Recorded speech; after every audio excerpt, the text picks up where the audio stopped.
Hi hello ಎಲ್ಲ ನನ್ನ ಸ್ನೇಹಿತರು ನಮಸ್ಕಾರ. ನಾವು ಇವತ್ತಿನ ದಿನ ಕೆಸೆಟ್ ನಲ್ಲಿ ಬರುವಂತಹ ಜನರಲ್ ಪೇಪರ್ ಅನ್ನ ತಿಳಿದುಕೊಳ್ಳೋಣ. ಜನರಲ್ ಪೇಪರ್ ಅಂದ್ರೆ ಕೆಸೆಟ್ ನಲ್ಲಿ ಎರಡು ಪೇಪರ್ ಬರ್ತವೆ. ಒಂದು ಪೇಪರ್ 1, ಎರಡನೇದು ಪೇಪರ್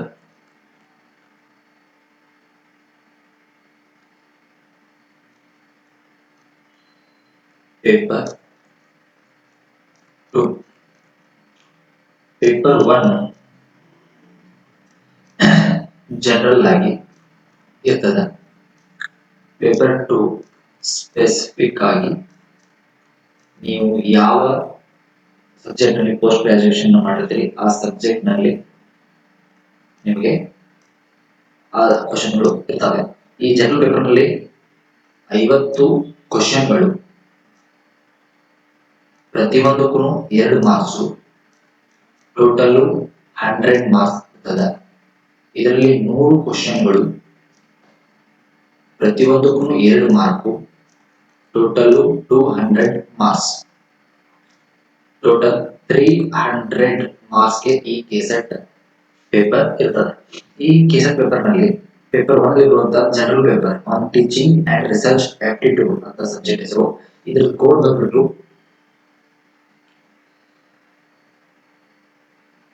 ಸಬ್ಜೆಕ್ಟ್ ಕೋಡ್ 00 ಬರ್ತದ ಪೇಪರ್ 1 ನಲ್ಲಿ. ಈ ಪೇಪರ್ 1 ನಲ್ಲಿ ಬರುವಂತಹ ಯೂನಿಟ್ ಗಳ ನೋಡೋಣ. ಒಂದಾಗಿ ಫಸ್ಟ್ ಯೂನಿಟ್ ಟೀಚಿಂಗ್ ಆಪ್ಟಿಟ್ಯೂಡ್ ಅಂತ ಬರ್ತದ. ಎರಡನೇ ಯೂನಿಟ್ ರಿಸರ್ಚ್ ಆಪ್ಟಿಟ್ಯೂಡ್ ಅಂತ ಬರ್ತದ. ಮೂರನೇದು ಕಾಂಪ್ರಿಹೆನ್ಷನ್ ಅಂತ ಬರ್ತದ. ಐದನೇ unit mathematical reasoning and aptitude ಅಂತ.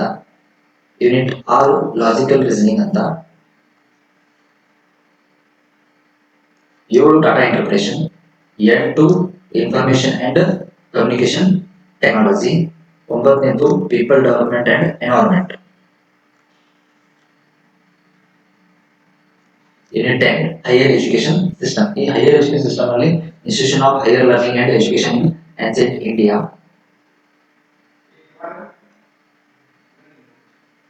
Evolution,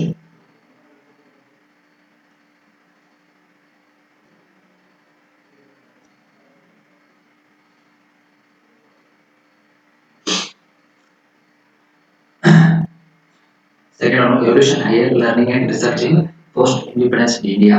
Third, oriental conventional and non-conventional learning program in India. Professional teaching and skill based education. Value education and environmental education. Policy and governance and administration. ಈ higher education system ನಲ್ಲಿ ಈ ಘಟನೆಗಳು ಬರ್ತವೆ. ಹಾಗಾದ್ರೆ ಇವುಗಳ ಘಟನೆಗಳ ಬಗ್ಗೆ ಒಂದೊಂದಾಗಿ ವಿಶ್ಲೇಷಣೆಯನ್ನ ಮಾಡಿಕೊಂಡು ಹೋಗೋಣ.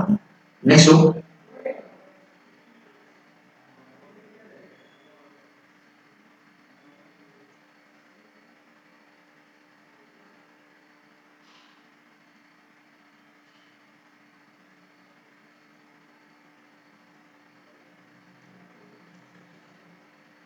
ತಮ್ಮೆಲ್ಲರಿಗೂ ಮೊದಲನೇದಾಗಿ ಯೂಸುಫ್ ಸೈನ್ಸ್ ಫ್ಯಾಕ್ಟರಿಗೆ ಯೂಟ್ಯೂಬ್ ಚಾನಲ್ಗೆ ಸ್ವಾಗತ ಸುಸ್ವಾಗತ. ಹಾಗಾದ್ರೆ ಒಂದೊಂದಾಗಿ ಈ ಕೆಸೆಟ್ಗೆ ಸಂಬಂಧಿಸಿದಂತೆ ಹೈಯರ್ ಎಜುಕೇಶನ್ ಅಂಡ್ ರಿಸರ್ಚ್ ನಲ್ಲಿ ಬರುವಂತಹ ಒಂದಾಗಿ ಮಾಡೋಣ. ಈ ಪ್ರಾಚೀನ ಭಾರತದಲ್ಲಿ ಉನ್ನತ ಕಲಿಕೆ ಮತ್ತು ಶಿಕ್ಷಣದ ಸಂಸ್ಥೆಗಳು ಯಾವ ತರನಾಗಿದ್ದು ಅದನ್ನ ತಿಳ್ಕೊಳ್ಳೋಣ. ಘಟಕದ ವಿಶೇಷತೆಗಳೆಂದರೆ ಈ ಪರೀಕ್ಷೆಯನ್ನು ನಡೆಸುವ ಮೂಲ ಪರೀಕ್ಷಾರ್ಥಿಗಳು ಈ ಪರೀಕ್ಷೆ ನಡೆಸುವ ಮೂಲ ಉದ್ದೇಶ ಇರಬಾರ್ದ.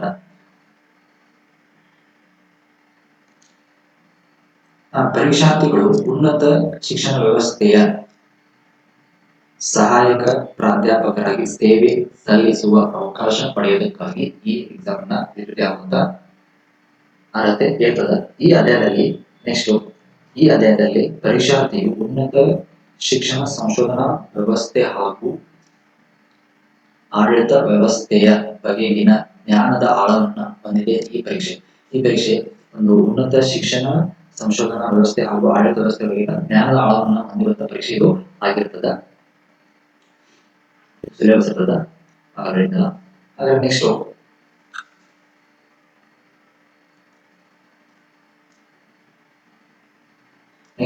ಶೀರ್ಷಿಕೆ ಪ್ರಾಚೀನ ಭಾರತದಲ್ಲಿ ಉನ್ನತ ಕಲಿಕೆ ಮತ್ತು ಶಿಕ್ಷಣ ಸಂಸ್ಥೆಗಳು. ನೋಡ್ರಿ, ಇತಿಹಾಸದ ರೋಮಾಂಚನ ಪ್ರಾಚೀನ ಭಾರತದ ಶೈಕ್ಷಣಿಕ ಇತಿಹಾಸವನ್ನ ಗಮನಿಸಿದಾಗ ನಮಗೆ ಒಂದು ರೀತಿಯ ರೋಮಾಂಚನ ಯಾಕಾಗುತ್ತೆ ಏನು ನೋಡ್ರಿ. ಈ ಶಿಕ್ಷಣ ಆರಂಭ ಯಾವ ತರ ಆಗುತ್ತಂದ್ರೆ, ಶಿಕ್ಷಣ ಪ್ರಸ್ತುತ ಯುಗದ ಮೊದಲೇ ಅಂದರೆ ಕ್ರಿಸ್ತ ಪೂರ್ವ 3ನೇ ಸಹಸ್ರಮಾನದಲ್ಲಿ ಅಥವಾ ಅದಕ್ಕಿಂತ ಮುಂಚೆಯೇ ಪ್ರಾರಂಭವಾಗಿರುತ್ತದೆ. ಅಂದ್ರ ಈ ಶಿಕ್ಷಣದ ಆರಂಭ ಯಾವಾಗಿರ್ತದ, ಕ್ರಿಸ್ತ ಪೂರ್ವ 3ನೇ ಸಹಸ್ರಮಾನದಲ್ಲಿ ಅಥವಾ ಅದಕ್ಕಿಂತ ಮುಂಚೆ ಆಗಿರ್ತದ.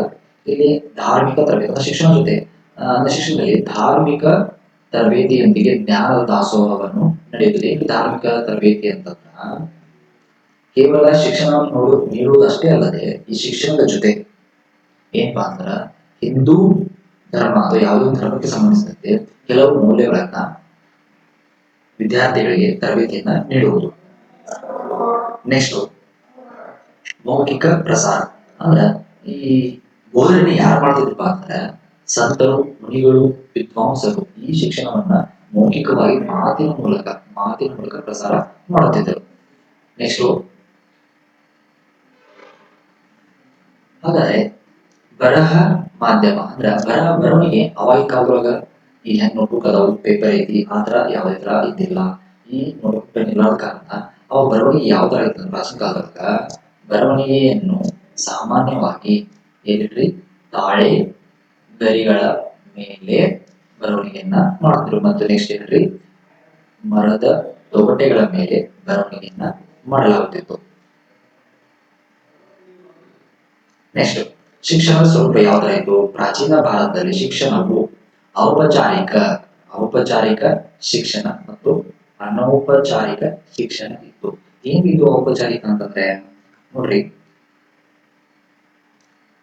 ಔಪಚಾರಿಕ ಅಂತಂದ್ರ ಇಲ್ಲಿ ನಿರ್ದಿಷ್ಟವಾದ ಪಠ್ಯಕ್ರಮ ಇರ್ತದೆ.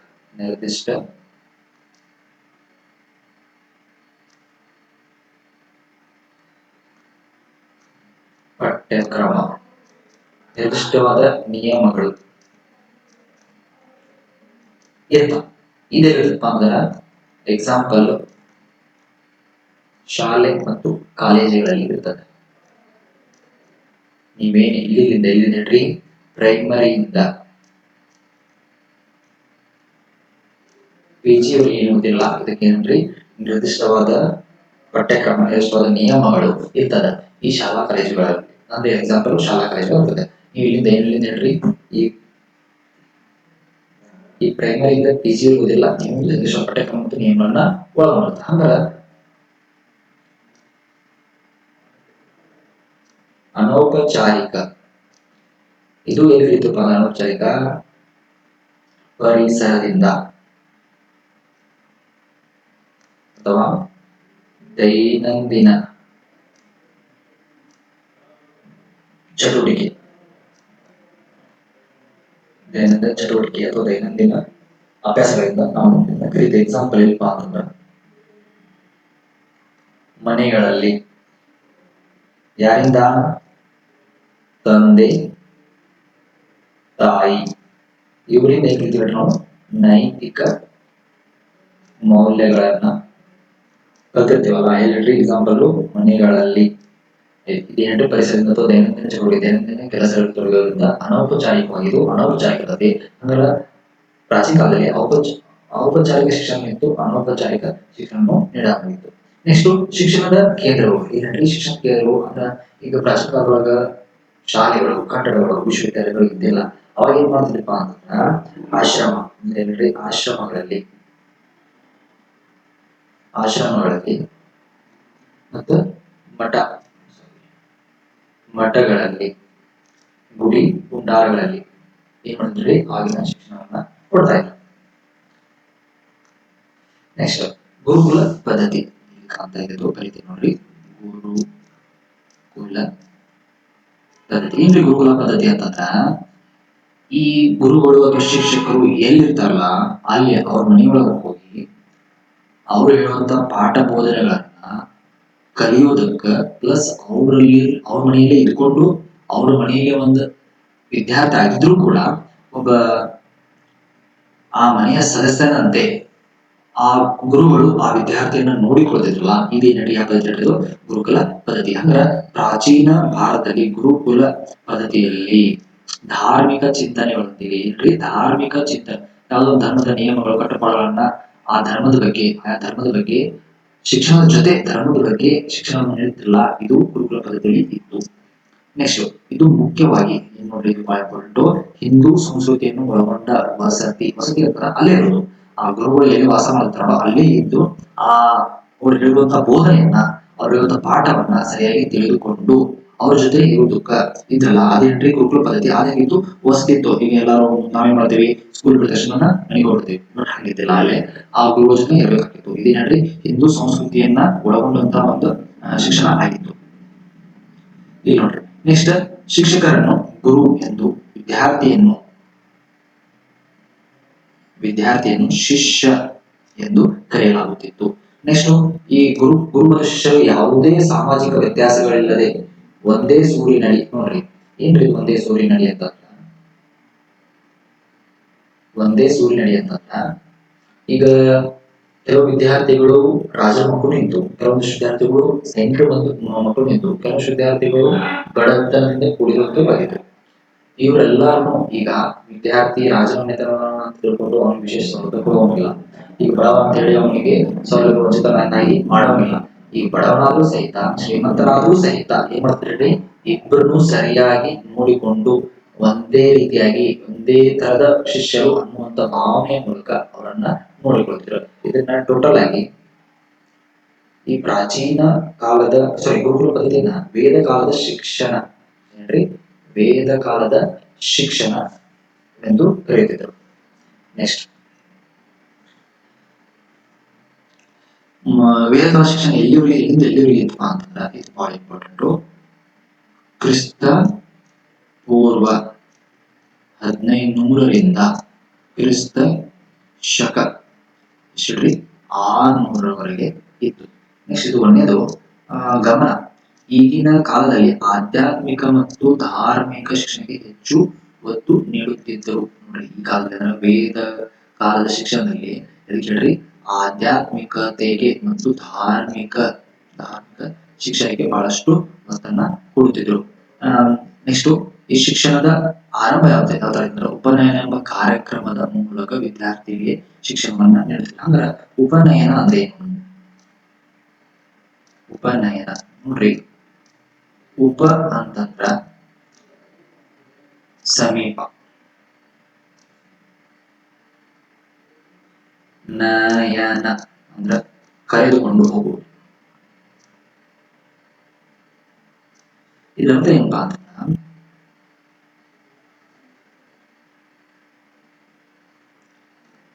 ಗುರುವಿನಡೆಗೆ ವಿದ್ಯಾರ್ಥಿಯನ್ನು ಕರೆದುಕೊಂಡು ಹೋಗುವ ಕಾರ್ಯಕ್ರಮ ಇದೇನ್ರಿ ಉಪನಯನ ಆಗಿತ್ತು. ನೆಕ್ಸ್ಟ್ ಇಲ್ಲಿನ ಬೋಧನಾ ಮಾಧ್ಯಮ ಯಾವ್ದ್ರಲ್ಲಿ ಇರ್ತಾರೆ, ಸಂಸ್ಕೃತವಾಗಿತ್ತು. ಇದು ಬಾಯಪಟ್ಟ ವೇದ ಕಾಲದ ಬೋಧನೆ ಸಂಸ್ಕೃತ, ವೇದ ಕಾಲದ ಶಿಕ್ಷಣ ಸಂಸ್ಕೃತವಾಗಿತ್ತು, ಸಂಸ್ಕೃತ ಮಾಧ್ಯಮದಲ್ಲಿತ್ತು. ಕಲಿಸುವ ವಿಷಯ, ಈ ಕಾಲದಲ್ಲಿ ಕಲಿಸುವ ವಿಷಯಗಳು ಯಾವುದರಿಂದ ಕೂಡಿದ್ವು ಅಂತಂದ್ರೆ ವೇದಗಳು ಮತ್ತು ಉಪನಿಷತ್ತುಗಳು ಆಗಿದ್ದವು. ನೋಡ್ರಿ ಈ ವೇದ ಕಾಲದ ಶಿಕ್ಷಣದಲ್ಲಿ ಕಲಿಸುವಂತ ವಿಷಯಗಳು ಯಾವಪ್ಪ ಅಂತಂದ್ರೆ ವೇದಗಳು ಮತ್ತು ಉಪನಿಷತ್ತುಗಳು ಆಗಿದ್ದವು. ನೆಕ್ಸ್ಟ್ ಮಹಿಳೆಯರ ಸ್ಥಾನ, ಈ ಪದ್ಧತಿಯಲ್ಲಿ ಮಹಿಳೆಯರಿಗೆ ಗುರುಕುಲಗಳಲ್ಲಿ ಅವಕಾಶವಿರಲಿಲ್ಲ. ಅಂದ್ರೆ ವೇದ ಕಾಲ ಶಿಕ್ಷಣ ಪದ್ಧತಿಯಲ್ಲಿ ಮಹಿಳೆಯರಿಗೆ ಗುರುಕುಲಗಳಲ್ಲಿ ಅವಕಾಶ ಇರಲಿಲ್ಲ. ಶೈಕ್ಷಣಿಕ ಸಂಸ್ಥೆಗಳು, ಈ ಕಾಲಘಟ್ಟದಲ್ಲಿ ಯಾವುದೇ ವಿಶ್ವವಿದ್ಯಾಲಯಗಳು ಅಸ್ತಿತ್ವದಲ್ಲಿರಲಿ. KUD ಇದೆಲ್ಲ ಯಾವುದೇ ತರಹದ ವಿಶ್ವವಿದ್ಯಾಲಯಗಳು ಅಸ್ತಿತ್ವದಲ್ಲಿ ಇದ್ದಿಲ್ಲ. ನೆಕ್ಸ್ಟ್ ವಿದ್ಯಾರ್ಥಿಯ ಹೆಸರು, ಶಿಕ್ಷಣ ಪಡೆಯುವ ಮೊದಲು ವಿದ್ಯಾರ್ಥಿಯನ್ನು ಏನ್ರಿ ಬ್ರಹ್ಮಚರಿ ಅಥವಾ ದ್ವಿಜ ಅಂತ ಕರಿತಿದ್ರು. ನೆಕ್ಸ್ಟ್ ವಿದ್ಯಾರ್ಥಿಗೆ ವೈಯಕ್ತಿಕ ಗಮನವನ್ನ ಹರಿಸಲಾಗುತ್ತಿತ್ತು. ನೋಡ್ರಿ ಈ ಕಡಿಮೆ ವಿದ್ಯಾರ್ಥಿಗಳು ಇರ್ತಿದ್ರು ಕಾಲದೊಳಗ, ಅದಕ್ಕೆ ಎಲ್ಲರ ಮೇಲೂ ವೈಯಕ್ತಿಕವಾದ ಗಮನವನ್ನ ಹರಿಸುತ್ತಿದ್ರು. ವೇದ ಕಾಲದ ಶಿಕ್ಷಣ ವೈಶಿಷ್ಟ್ಯಗಳು, ವಿದೇಶಿಯರಿಗೆ ಅವಕಾಶ ಇತ್ತು. ನೋಡ್ರಿ ವೇದ ಕಾಲದೊಳಗ ವಿದೇಶಿಯರ ವಿದ್ಯಾರ್ಥಿಗಳಿಗೂ ಕೂಡ ಅವಕಾಶ ಇತ್ತು.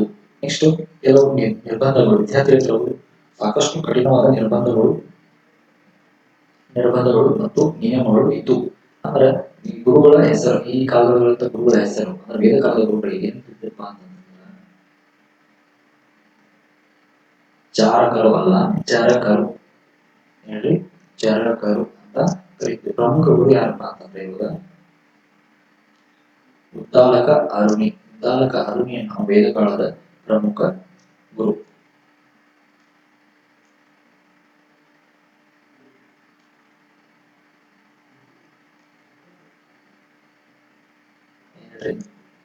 ಉದ್ದಾಲಕ ಅರುಣಿ ಕೂಡ ಒಬ್ಬರಾಗಿದ್ದರು. ನೆಕ್ಸ್ಟ್ ವೇದ ಕಾಲದ ಪ್ರಮುಖ ಕೇಂದ್ರಗಳು, ಈ ಕಾಲದ ಶಿಕ್ಷಣ ಕೇಂದ್ರಗಳು ಅಂತಂದ್ರೆ ತಕ್ಷಶಿಲೆ ಮತ್ತು ವಾರಣಾಸಿ. ತಕ್ಷಶಿಲೆ ಮತ್ತು ವಾರಣಾಸಿ. ಬೋಧನಾ ವಿಧಾನ ಯಾವ್ದಾಗಿದ್ರೆ ಈ ಬೋಧನಾ ವಿಧಾನವು ಸಂಪೂರ್ಣವಾಗಿ ವೈಯಕ್ತಿಕವಾದ ಪ್ರತ್ಯೇಕ ಗಮನ ನೀಡಿ ನಡೆಸ್ತಿದ್ರು. ನೆಕ್ಸ್ಟ್ ಈ ಕಾಲದ ಶಿಕ್ಷಣದಲ್ಲಿ ಬಾಹ್ಯ ಸಂಪತ್ತಿಗೆ ಬಾಹ್ಯ ಸಂಪತ್ತಿಗೆ ಗಮನ ಕೊಡದೆ, ಮಹತ್ವ ನೀಡದೆ ಆಂತರಿಕ ಶಿಸ್ತು ಮತ್ತು ಸಂಸ್ಕಾರಕ್ಕೆ ಬಹಳಷ್ಟು ಮಹತ್ವವನ್ನ ನೀಡಿದ್ರು. ಗುರು ಶಿಷ್ಯರ ಸಂಬಂಧ ಹೆಂಗಿತ್ತು ಅಂದ್ರ ಈಗ ನೋಡ್ರಿ, ಗುರು ಶಿಷ್ಯರ ಸಂಬಂಧ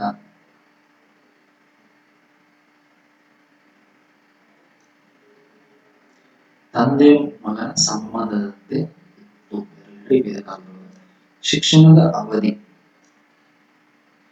10ರಿಂದ 12, ಸಾಮಾನ್ಯವಾಗಿ 10 ವರ್ಷದಿಂದ 12 ವರ್ಷಗಳ ಕಾಲ ಇರುತ್ತಿತ್ತು. ಇದು ವೇದಗಳ ಕಾಲದ ಶಿಕ್ಷಣ ಪದ್ಧತಿಯಲ್ಲಿ ಎಷ್ಟು ವರ್ಷಗಳು ಕಲಿತಿದ್ರು? 10ರಿಂದ 12 ವರ್ಷಗಳ ಕಾಲ ಕಲಿತಿದ್ರು.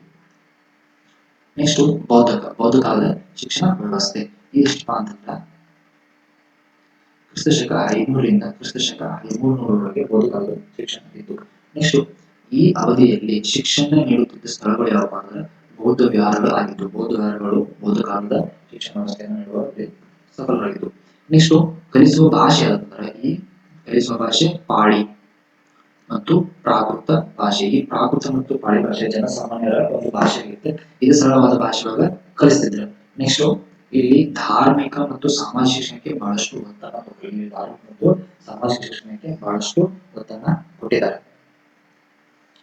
ನೆಕ್ಸ್ಟ್ ಬೌದ್ಧ ಕಾಲದ ಪ್ರಮುಖ ಪಠ್ಯ ಅಂದ್ರ ವಸ್ತುವಿನ ತ್ರಿಪಿಟಕಗಳು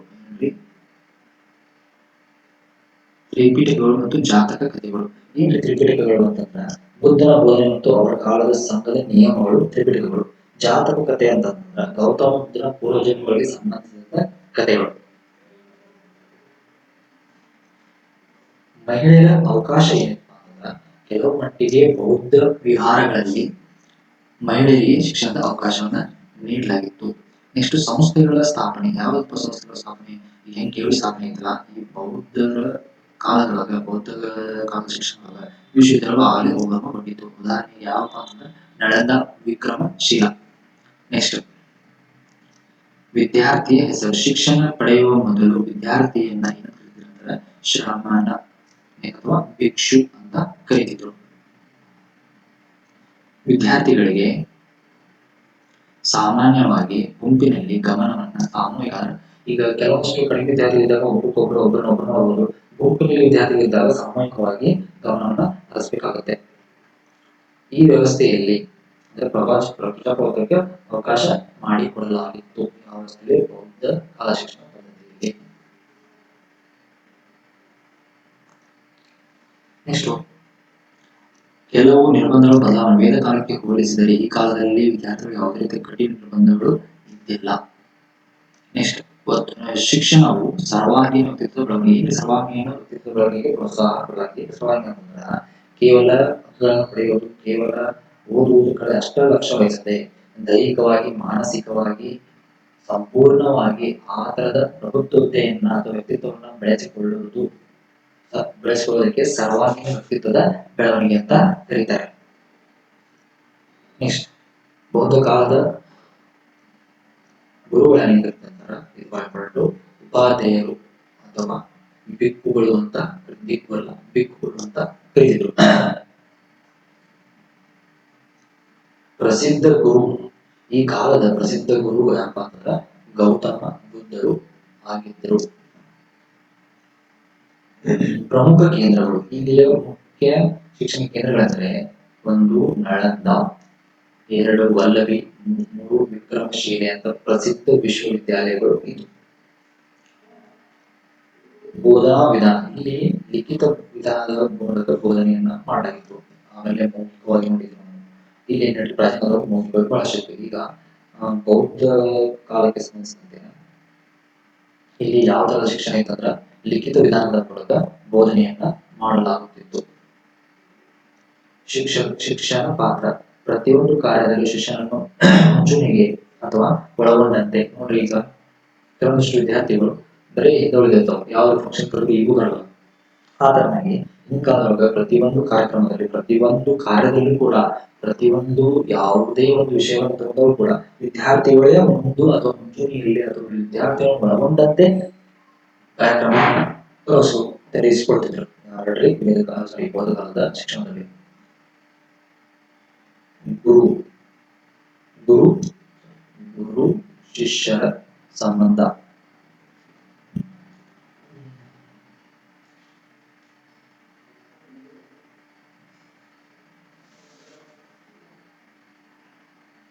ಹಿಂದಿನಂತೆ ತುಂಬಾ ಪವಿತ್ರವಾಗಿದ್ದು,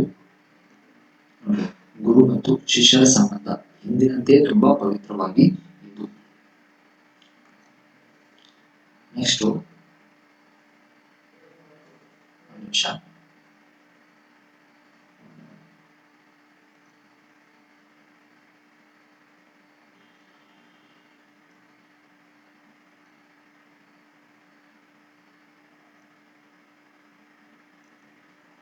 ನೆಕ್ಸ್ಟ್ ವಿದ್ಯಾರ್ಥಿಗಳ ಹೆಸರನ್ನ ಕಲಿಯುವ ಮಕ್ಕಳಿಗೆ ಆರಂಭದಲ್ಲಿ ವಿದ್ಯಾರ್ಥಿಗಳಂತ ಕರೀತಿದ್ರು.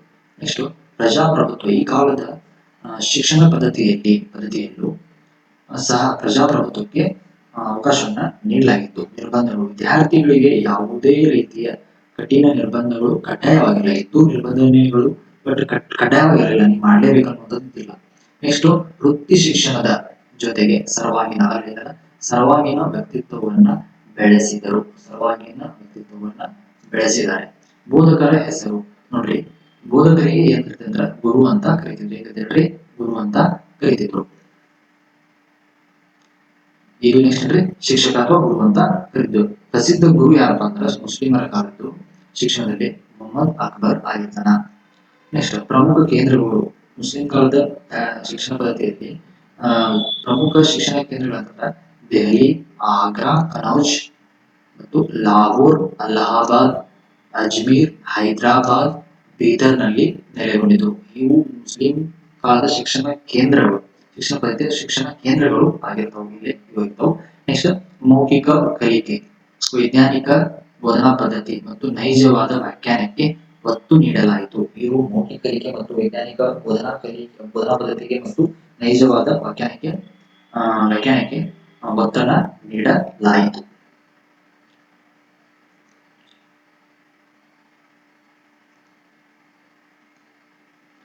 ಹಾಗಾದ್ರೆ ನಮ್ಮ ಚಾನಲ್ ನಿಮಗೆ ಇಷ್ಟ ಆದರೆ ಶೇರ್ ಮಾಡ್ರಿ, ಫಾಲೋ ಮಾಡ್ರಿ, ಸಬ್ಸ್ಕ್ರೈಬ್ ಮಾಡ್ರಿ. ಹಾಗೆ ನಮ್ದು ಯೂಟ್ಯೂಬ್ ಚಾನಲ್ ಹೆಸರು ಏನಪ್ಪ ಅಂತಂದ್ರೆ ಯೂಸುಫ್ ಸೈನ್ಸ್ ಫ್ಯಾಕ್ಟರಿ ಅಂತ. ಹಾಗಾದ್ರೆ ತಮ್ಮೆಲ್ಲರಿಗೂ ನಿಮ್ಮ ಪೇಷನ್ಸ್ಗೆ ತುಂಬ ಧನ್ಯವಾದಗಳು. Thank you for everyone. ನಮಸ್ಕಾರ.